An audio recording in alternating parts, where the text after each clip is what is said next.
There's a strange lie we're told without ever hearing the words, that adventure must be big to matter, that meaning requires witnesses and hundreds of thousands of online viewers, that if no one sees it, it didn't really happen. But today, I want to talk to you about something quieter, something smaller, something that you can do this week, alone. This is about solo micro-adventures, and how stepping outside your routine, by yourself, can quietly save your mind and change your life. So what is a solo micro-adventure?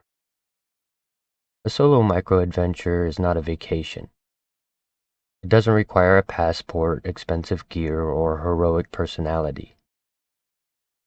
It is a small, intentional journey taken alone.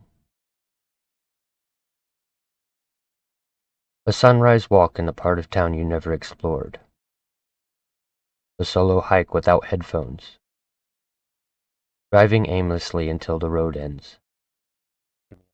Sitting by a river with nothing to document. No audience, no performance, just presence. What makes it powerful isn't the distance. It's the decisions to step outside the familiar and meet the world on your own terms. I have lived a very adventurous life, a good portion of which was filmed and chronicled on my previous YouTube channel. But fact is, the majority of those hundreds of adventures all happened within a few hours in a single afternoon. Through it all, I was alone, and rarely more than a few miles from home. But those aimless afternoon dives into the unknown made my entire life look epic, in a wide-open world of fantastic landscapes and insane adrenaline-filled moments.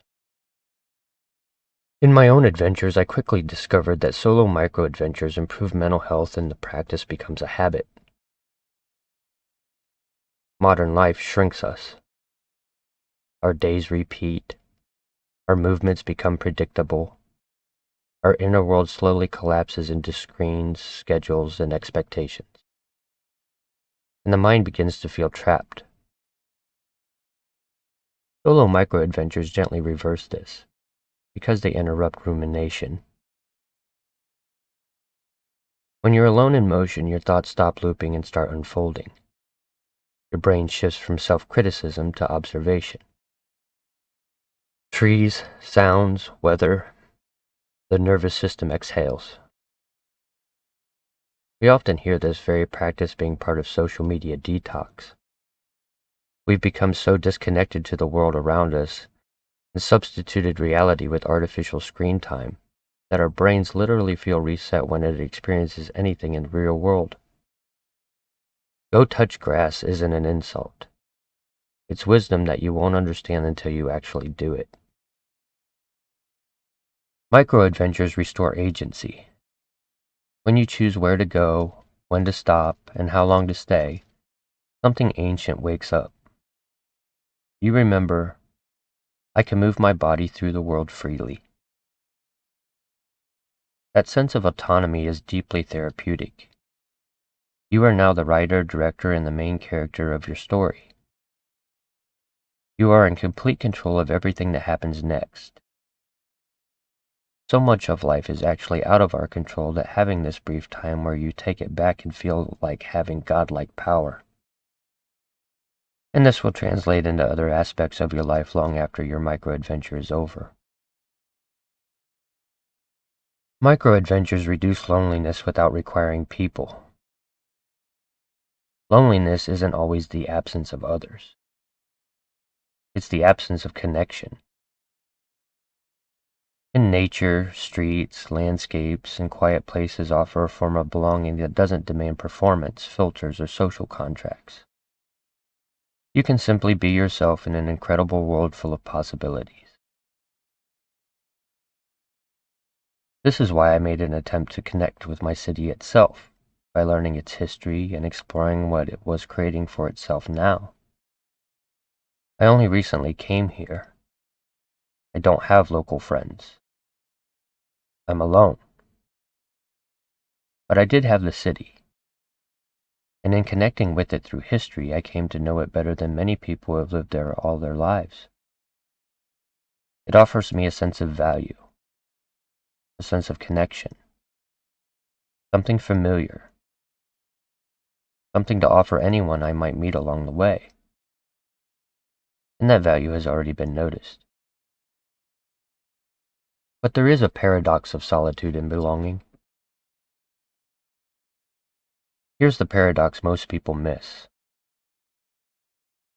Being alone does not make you feel separate from the world.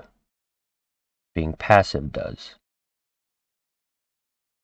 When you step into the world intentionally, even alone, you feel woven into it. You start noticing patterns.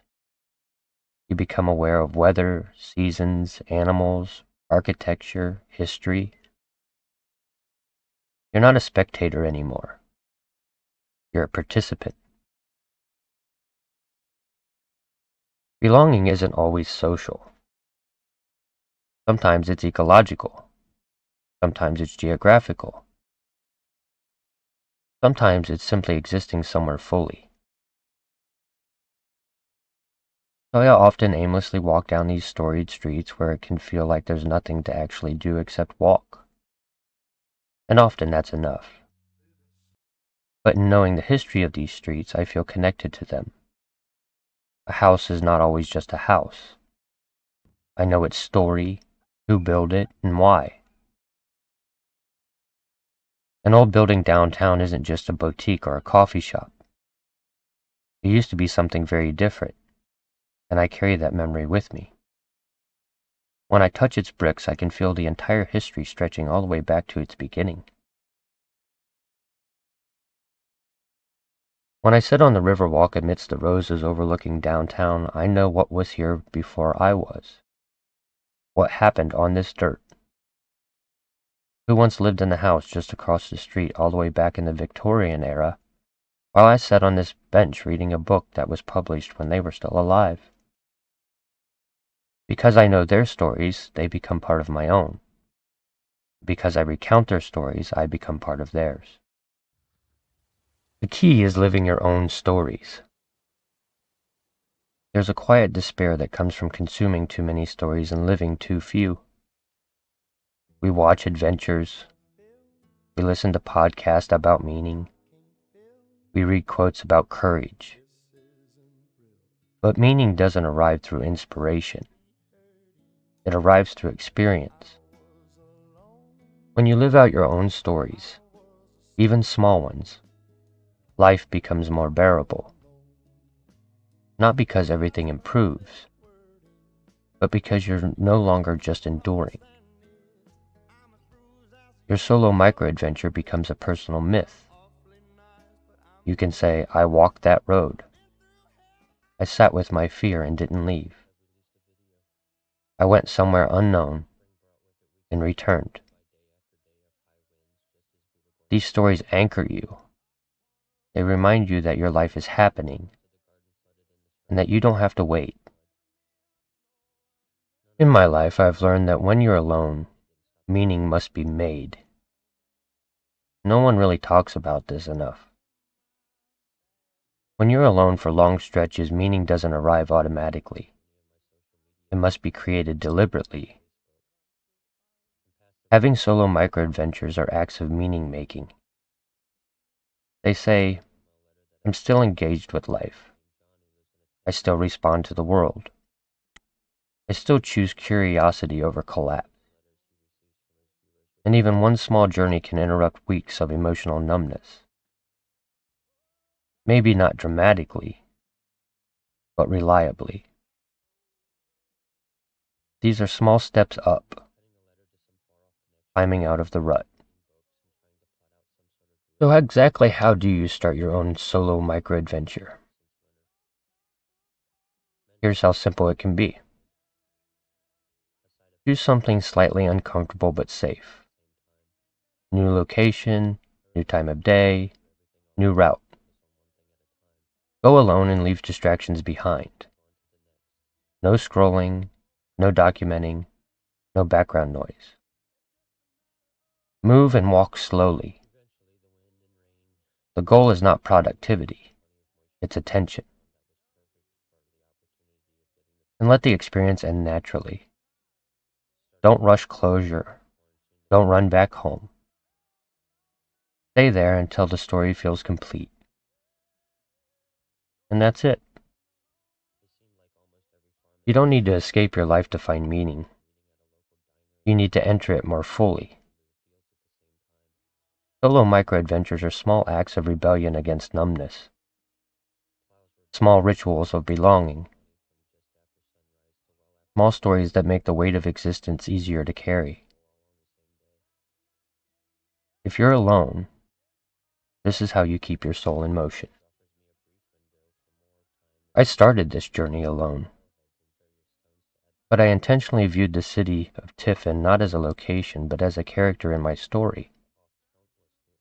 It has a history that I can learn about, stories that I can hear and recount, new dreams and a future I can help to see come to light. It even has its own unique vibe and feel about it.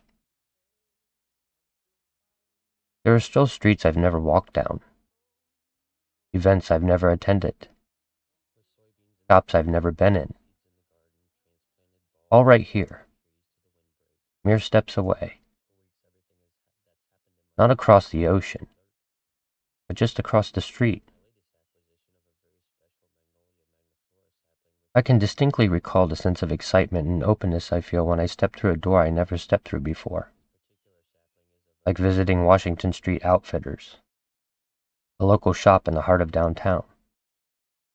The ladies who work here host live streams from the store several times a week. I could watch them online, or I could step through the door and actually talk to them in person, like hanging out with local celebrities and small-town heroes. This is exciting for me. And instead of having a remote view, I now have a memory. I've interacted. I've become involved. I've met someone new, and I'm part of the story. But if you're shy or maybe even antisocial, you don't have to step through someone else's door. Just step out of your comfort zone. Simply go one street over from the street you always take. Go to a park you have no reason not to go to. Sit on a different bench. Simply change the view. Do that and nothing more, and a new story will happen instantly. If this resonated, let me know in the comments. Where would your next, or even first, solo micro-adventure be?